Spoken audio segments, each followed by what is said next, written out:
Hi dear friends, നമ്മൾ ഇന്നത്തെ ക്ലാസ്സിൽ നോക്കാൻ പോകുന്നത് ഉണ്ട് എന്ന് ഇംഗ്ലീഷിൽ എങ്ങനെ പറയാം.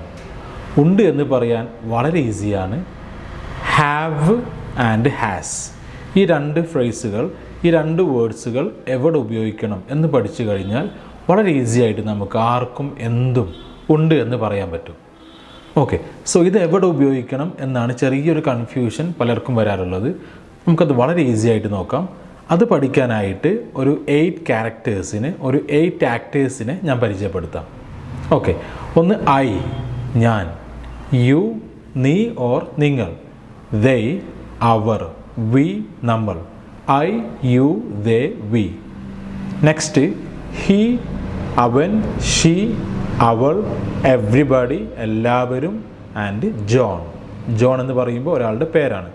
So I, you, they, we, he, she, everybody, John. ഇനി എൻ്റെ റൈറ്റ് ഹാൻഡിൽ ഞാൻ ഹാവ് എന്നെഴുതിയിട്ടുണ്ട്. എൻ്റെ ലെഫ്റ്റ് ഹാൻഡിൽ ഞാൻ ഹാസ് എന്നെഴുതിയിട്ടുണ്ട്. Have and has.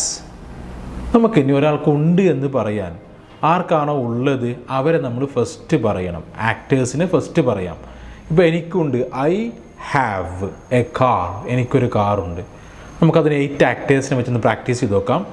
I have A car, U have A car, they have A car, we have A car, he has A car, she has A car, everybody has A car, John has A car. ഈ രീതിയിലാണ് ഉണ്ട് എന്ന് നമ്മൾ പറയുന്നത്. ഇനി നമുക്ക് sentence ഒന്ന് മാറ്റി നോക്കാം. എനിക്കിന്നൊരു മീറ്റിംഗ് ഉണ്ട് എന്നാകുമ്പോൾ I have a meeting today, you have a meeting today, they have a meeting today, we have a meeting today. അവനുണ്ട്, he has a meeting today, she has a meeting today, everybody has a meeting today, John has a meeting today. ഇനി അവൾക്കൊരു കുട്ടിയുണ്ട്, അപ്പോൾ she has a baby. അവനിന്ന് exam ഉണ്ട്, he has an exam today. ഈ രീതിയിലാണ് ഉണ്ട് എന്ന് നമ്മൾ പറയുന്നത്. ഇനി ഞാൻ പറയാൻ പോകുന്ന കാര്യം വളരെ ഇമ്പോർട്ടൻ്റ് ആണ്. അതുകൂടി കൃത്യമായി മനസ്സിലാക്കിയാൽ നമുക്ക് എല്ലാവർക്കും ഉണ്ട് എന്ന് പറയാൻ പറ്റും. 8 ആക്ടേഴ്സിന് ഇങ്ങനെയാണ് പറയേണ്ടത്. 8 ആക്ടേഴ്സ് അല്ലാത്ത ഒരാളെ പറ്റി പറയുമ്പോൾ നമുക്ക് ലാസ്റ്റ് ജോൺ ഒരാളാണ് അല്ലേ. സോ ജോണിന് എന്താണോ നമ്മൾ ഉപയോഗിക്കുന്നത് അത് തന്നെയാണ് 8 ആക്ടേഴ്സ് അല്ലാത്ത ഒരാളെ പറ്റി പറയുമ്പോൾ. ഉദാഹരണം, എൻ്റെ ബ്രദറിന് ഒരു കാറുണ്ട്. സോ ഈ 8 ആക്ടേഴ്സിലുണ്ടോ മൈ ബ്രദർ? ഇല്ല. ആ ഒരാളാണോ? അതെ. So my brother has A car. എൻ്റെ സിസ്റ്ററിന് ഒരു കുട്ടിയുണ്ട്. My sister has A baby. My father has work today. ഇന്ന് വർക്കുണ്ട്. ഓക്കെ, ഇനി ഒന്നിൽ കൂടുതൽ വന്നു കഴിഞ്ഞാൽ നമ്മൾ ദേ എന്ന് പറയുമ്പോൾ അവർ, കുറേ പേരുണ്ട് അല്ലേ, they have.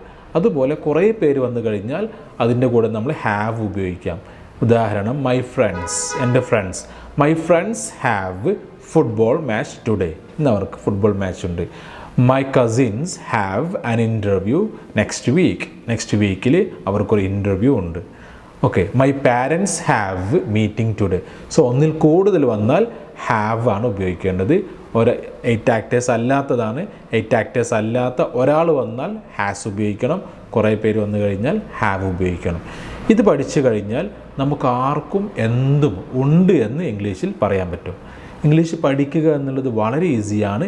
But speaking is little more difficult. നമ്മൾ നല്ല എഫേർട്ട് ഇട്ട് നമ്മൾ പറഞ്ഞ് പ്രാക്ടീസ് ചെയ്യണം. നമുക്ക് ഈ ഒരു കോഴ്സിൻ്റെ പ്രത്യേകത, നമുക്ക് നന്നായി സെൽഫായിട്ട് തന്നെ പറഞ്ഞ് പ്രാക്ടീസ് ചെയ്ത് പഠിക്കാൻ പറ്റും. അതിന് പുറമെ നമ്മളെ ഹെൽപ്പ് ചെയ്യാനും ഗൈഡ് ചെയ്യാനും ഒരു പേഴ്സണൽ ട്രെയിനർ നമുക്ക് എപ്പോഴും അവൈലബിൾ ആയിരിക്കും. കൂടാതെ നമ്മൾ ഓരോ ദിവസവും പഠിക്കുന്ന കാര്യങ്ങൾ പഠിച്ച് എന്ന് ഉറപ്പുവരുത്താനായിട്ട് നിങ്ങൾക്ക് ഈ ക്വിസുകൾ അറ്റൻഡ് ചെയ്യാനും ട്രാൻസ്ലേഷൻ ടാസ്കുകളും അതുപോലെ ധാരാളം സ്പീക്കിംഗ് ആക്ടിവിറ്റീസ് കൂടി ഉൾപ്പെടുത്തിയിട്ടാണ് നമ്മുടെ ഈ ഒരു കോഴ്സ് നമ്മൾ ഡിസൈൻ ചെയ്തിട്ടുള്ളത്. So if you are interested to learn English, click the link below and join right now and change the way you speak English.